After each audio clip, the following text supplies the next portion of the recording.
Quinta corsa, cavalli di 4 anni, sono 9 al via, 1 Dynasty Rishow, 2 Dolce Indal, 3 Daddy Matto, 4 Demonio DSE, 5 Donald Spa, 6 Demone dei Venti, seconda linea, 7 Destiny di Poggio, 8 Darling, 9 Demidov Cla. Favori in chiusura per Demone dei Venti, numero 6 Antonio Di Nardo, macchina che lascia andare i concorrenti, veloce proprio Demone dei Venti che mentre sbaglia Daddy Matto.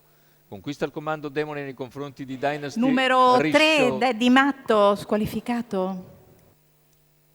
Squalifica dunque per Daddy Matto. In terza posizione si è sistemato Demonio DSE. Numero 8, Darling, squalificato. Anche Darling squalificato. Intanto cavalli sulla dritta delle scuderie con la progressione esterna da parte di Donald Spav. 400 metri completati da Demone dei Venti. Donald Spav viene però sopravanzato da Demidov Cla che in terza ruota lo aggira e si porta a contatto del battistrada dopo i primi 600 in 45,8. In vantaggio Demone dei Venti, Demidov Cla gradualmente lo avvicina, si trascina Donald Spav lungo la corda e Dynasty Rishow. 800 iniziali in 1 minuto e 6 decimi. Percorsi esterne c'è anche Destiny di Poggio. E siamo all'altezza del chilometro.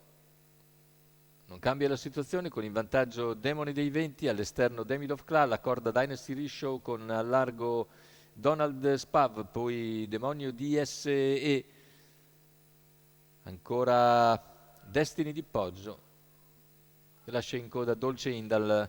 Siamo sulla curva conclusiva.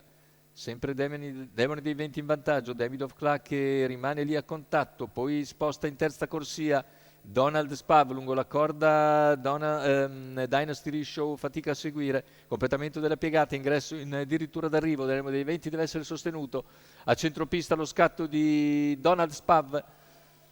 Finale con Demone dei Venti che si sottrae a ogni attacco e vince netto nei confronti di Donald Spav e di Demidov Cla. 1,14,5 il ragguaglio conclusivo, 29,2 a chiudere.